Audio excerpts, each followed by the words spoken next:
최소한 우리처럼 외도를 당한 사람들이라면 본인 스스로 원해서 적극적으로 이혼하신 분들보다 노력을 해도 밑빠진 독에 물붓기 같은 체념감에 어쩔 수 없이 이혼했거나 이혼을 고민 중으로 알고 있습니다. 누구나 경험해보지 못한 길을 가려고 할 때 두려움이 앞설 것이고 저 또한 그랬었습니다.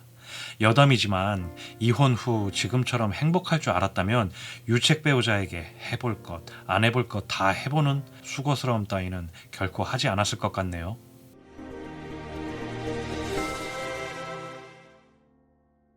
안녕하세요. 날개입니다.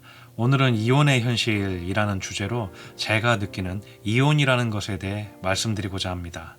저는 항상 이혼은 실전이고 이혼하는 마당이면 돈이 최고다라고 속물처럼 이야기하는데요. 몇 년이 지난 지금도 제 논리에는 변함이 없습니다. 특히 우리처럼 외도 기반의 이혼이라면 더더욱 아름다운 이별이라는 것은 없다는 것이죠. 그래서 저는 이혼에 아름다운 이별이 없다면 돈을 먼저 생각하라고 합니다. 돈이 있어야 최소한의 여러분의 존엄과 품위를 지킬 수 있고 이혼하고 나서도 자기 회복도 빠릅니다. 외도해놓고 사과하지 않는다고 홧김에 이혼해서 돈도 제대로 못 받거나 혹은 못 지켜서 이혼 전보다 훨씬 가난하게 살게 된다면 우리는 분노와 짜증이 올라오게 되고 그 분노와 짜증을 해소하기 위해서 그 원인을 나한테 찾는 것보다 아주 손쉬운 그 누군가를 원망하게 됩니다. 불보듯 뻔하겠지만 그 대상은 유책 배우자겠죠. 또는 아이들일 수도 있고 주변 환경일 수도 있어요. 운이 좋아서 배우자가 부자라 나눌 재산이 많다면 좋겠지만 현장에서 보아온 대부분의 부부들은 그렇지 못했습니다. 그래서 기본적인 경제력을 저는 정말 강조하고요. 경제적 자립이 아직 준비되지 않았다면 그것부터 갖추고 이혼은 조금 미뤄라 라고 이야기합니다. 내가 나 스스로 행복할 수 있고 지나간 인연에 집착을 내려놓으려면 가장 최우선적으로 내가 홀로 살아갈 수 있을 만큼의 최소한의 자립할 돈이 필요합니다. 따라서 이혼하려고 마음먹었다면 복수심에 눈이 멀어 금전적으로 손해볼 짓을 하지 말라고 권유하고 여러분의 간, 쓸개 한두 번 정도 내어주고 더 많은 돈을 가져올 수 있다면 연기라도 하라고 당부드리고 싶습니다.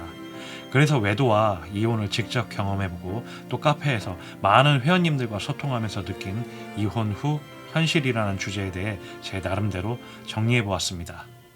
이혼하면 이혼했다고 말하기 부끄러울까요? 제 경험상 여러분이 세간의 주목을 받는 연예인이 아닌 이상 여러분이 생각하는 것처럼 세상 사람은 내 사생활에 관심이 별로 없습니다. 내가 이혼을 했든 말든 보통 사회생활에서 마주치는 사람은 별 관심이 없어요. 만약 여러분이 이혼하자마자 그동안 없었던 호의와 추억팔이를 시전하며 접근한다면 특히 여성분일수록 그놈이 똥파리일 확률이 높고 단칼에 차단하시면 됩니다. 이혼 전 고민하는 시기와 막 이혼하고 나서 세상의 편견과 맞서야 하는 시기가 오긴 옵니다. 이혼했다고 하면 나를 이상한 사람으로 볼까봐, 나를 정신적으로 심각한 문제가 있는 것으로 볼까봐, 자식이 있다면 자식이 한부모 가정 아이라서 무시당할까봐 이런 안 해도 될 고민을 해야 합니다. 실제로 제가 경험해본 바로는 아이들은 한부모 가정 아래서 약간의 무시와 서름을 받는 것 같습니다. 하지만 이 또한 큰 문제가 되지 않는 것이 아이들은 여러분보다 회복 탄력성이 좋습니다. 아이들이 장난으로 엄마 없는 놈, 아빠 없는 놈이라고 놀림받아 상처가 생겨도 곧 내성이 생기게 되고 그런 편협한 말을 들어도 아무렇지도 않은 시기가 옵니다. 긍정적으로 생각해 볼 것이 요새 아이들의 속칭 패드립은 아주 흔하고 그들만의 리그에서는 그게 일상 대화이기도 하고 아이들도 눈을 돌려보니 본인과 같은 처지의 아이들이 많다는 것을 금방 알게 될 것입니다. 사실 가슴 아픈 일이지만 이게 아이들 세계의 현실입니다. 전 항상 이야기합니다. 아이들 불쌍해하지 마시고 본인 마음부터 챙기시라고요. 여러분만 멀쩡하다면 아이들은 덩달아 멀쩡해집니다. 반대로 여러분이 불안해하고 감정의 기복이 있다면 아이들 또한 그럴 것입니다. 여러분 마음부터 챙기세요. 여러분이 행복하지 못한데 아이에게 줄 사랑이 있을까요? 이렇게 한번 깊이 고민해 보시기 바랍니다. 이혼하면 인생 종치는 건가요? 저를 봐서는 오히려 이혼 후가 훨씬 좋습니다. 오히려 이혼하고 과장을 좀 보태자면 10년은 더 젊어진 것 같습니다. 인터넷에 떠도는 여자의 인생 이혼편을 보면 처음에 하이힐이었다가 단화였다가 이혼 후 하이힐로 돌아간다는 만평을 봤습니다. 제가 보기엔 아주 단편적으로 묘사했지만 이만큼 훌륭하게 그린 만평은 없다고 생각합니다. 남녀를 떠나 이혼을 하는 순간 여러분들은 여러분의 인생을 지극히 자기식대로 살아도 되는 위치에 오르셨습니다. 결혼 생활이라는 게 무엇인가요? 배우자와 합을 맞춰야 하고 중요한 것은 배우자의 동의가 있어야 하고 내 하고 싶은 것도 어느 정도 포기하며 살아가야 하는 어쩌면 반쪽짜리 내 인생을 살았던 거 아닌가요? 이혼하고 나면 본인과 합의만 하면 됩니다. 결재권자가 나 자신이기 때문에 실행도 빨리 할 수 있고 나만 오케이 하면 그 어떤 것이라도 할 수 있는 세상 편한 것입니다. 이렇게 좋은 면도 있지만 분명 안 좋은 면도 있겠죠. 그건 바로 경제 수준이 2분의 1 토막 난다는 것입니다. 이혼은 전 나누기라고 생각합니다. 둘이 하던 것을 혼자 해야 하고 둘이 벌던 것을 혼자 벌어야 하는 것처럼 나누기와 같은데요. 가끔 배우자의 무능력과 과소비 때문에 오히려 이혼 후 플러스가 되는 경우도 가끔 있지만 보통 가정은 2분의 1 토막이 납니다. 즉 소비를 줄여야 하고 기존에 누리던 것들을 많이 내려놔야 한다는 것입니다. 이게 처음에는 꼭 부귀영화를 내려놓는 것 같아 굉장한 이질감이 듭니다. 아마 대부분의 이혼하신 분들 이야기를 들어보면 이 느낌 아실 거예요. 자꾸만 제가 적응한다 말하기 민망한데요. 이것은 한 1, 2년만 지나면 쪼그라든 내 가게 생활에 맞게끔 적응이 금방 됩니다. 치킨 한 달에 4번 먹던 거 2번으로 줄일 때 느낌이 참 서글프지만 금방 까먹어요. 너무 걱정 안 하셔도 될 것 같아요. 그리고 100세 시대를 바라보는 이 시기에 여러분의 나이가 몇인지는 몰라도 저는 젊다고 봅니다. 아직 살아갈 날 많다고 봅니다. 지금부터라도 어떤 마음가짐을 먹고 본인 자신을 어떻게 가꾸느냐에 따라 똥차 가고 벤츠 올지도 모르는 게 인생입니다. 이건 제 경험이 증명합니다. 제가 외도 바닥 생활을 5년 넘게 생활하면서 보면 절대적이란 것은 없었습니다. 외도를 겪고 나서 대부분 결혼, 연애, 이제 지긋지긋해서 다시는 이성과 얽히고 싶지 않다라고 타도 연애의 앞잡이 회원님들이 어느 순간 소식이 뜸해지면서 몰래 연애하는 경우를 저는 많이 봤습니다. 이처럼 사람 일 모르는 것이고 세상을 이분법적으로 볼 필요도 없어요. 바람펴서 내 가정 파탄 낸 유책 배우자가 나쁜 것이지 세상의 모든 남자 또는 여자가 나쁜 것은 아니고 세상에 여러분만 사랑해줄 사람 충분히 널리고 널렸으니 일부러 자기 자신을 외로움으로 몰아갈 필요는 없다고 생각합니다. 그래서 이혼 후는 현실적으로 어떨까요? 뻔하디 뻔한 이야기 같지만 이혼 후에도 평소와 크게 달라지는 게 없습니다. 3년상이라고 아시죠? 그것처럼 약 3년만 지나면 원래의 여러분 모습으로 돌아갑니다. 처음에는 죽도록 힘들고 외롭고 원망스럽지만 이게 시간이 지나면 언제 그랬냐는 듯이 금방 적응해버립니다.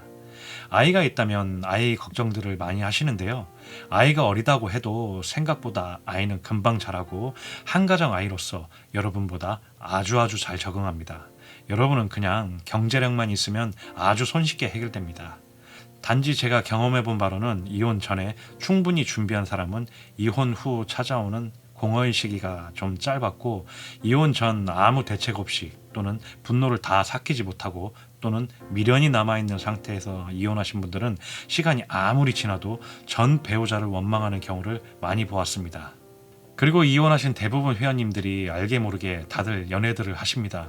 이혼 초반에는 그럴 여유도 안 생기고 또 이성에 대한 적대감이 있어서 대부분 연애 감정이 없으신데 일정 시간들이 지나면 다들 연애들을 하시더라고요. 다만 경제적인 자립도 되어 있고 아이들도 성인이 다 되어서 시간도 여유가 있고 모든 것이 갖추어 있는데도 공허함이나 외로움을 느끼는 분들, 연애를 해도 곧 끝나는 분들의 공통점이 나는 원래 이래 라는 마인드를 가지고 있었습니다. 나는 원래 이러니까 너가 좀 나한테 맞춰줬으면 좋겠다. 나는 원래 이러니까 못 바꿔 라는 마인드를 가지신 분들이라면 그냥 혼자 사시길 추천합니다. 40년, 50년 혹은 그 이상을 숙성시킨 내 마인드를 바꾸기는 쉽지 않은 것을 잘 알지만 세상은 같이 살아가야 하는 곳입니다. 회사 생활은 싫어도 잘 하면서 유독 대인관계, 내 스타일을 고집하는 고집이 있으시다면 이혼 후에는 좀 둥글게 살아보는 어쩌면 다른 인생을 살아보는 기회를 가지시는 것도 저는 추천드립니다. 꼭 인생 2번 사는 것 같지 않을까요? 이상으로 이혼을 직접 겪어보고 이혼을 경험하신 수많은 분들과 직접 소통해보고 나름 정리해봤습니다. 핵심은 이혼 후에도 크게 달라지는 건 없다. 금방 적응할 수 있다. 그 시기를 앞당기려면 경제적 자립과 정서적 자립이 되어 있어야 한다. 자립을 하지 못한 상태로 이혼하게 되면 본인이 힘들어지게 되고 그 힘듦을 투사할 누군가를 찾을 것이다. 그게 전 배우자일 수도 있고 여러분의 아이일 수도 있다. 그리고 인생 길다. 여러분들도 여러분의 공허함과 외로움을 함께 나눌 사람 세상에 분명히 있을 것이다 라고 제 경험이 증명하고 있습니다. 이혼은 끝이 아니라 진짜 나로 살아가는 시작입니다. 여러분의 삶이 다시 제자리로 돌아오길 진심으로 응원합니다. 오늘의 방송은 이것으로 마치겠습니다. 여러분이 외도, 이혼 피해자이고 도움이 필요하다면 이 앞에 보이는 네이버 카페 외성으로 오세요. 이곳에는 수많은 바람 사례와 외도로 슬기롭게 대처하신 회원님들이 많고 실질적인 도움을 주실 외도 상담사님도 계시고 여러분의 불륜 증거를 확실히 잡아줄 탐정님도 계신 곳입니다. 모쪼록 이루고자 하는 것 다 이루시길 기원드리고요. 오늘의 영상이 좋으셨다면 구독, 좋아요, 알림 설정 부탁드리겠습니다. 감사합니다. 날개였습니다.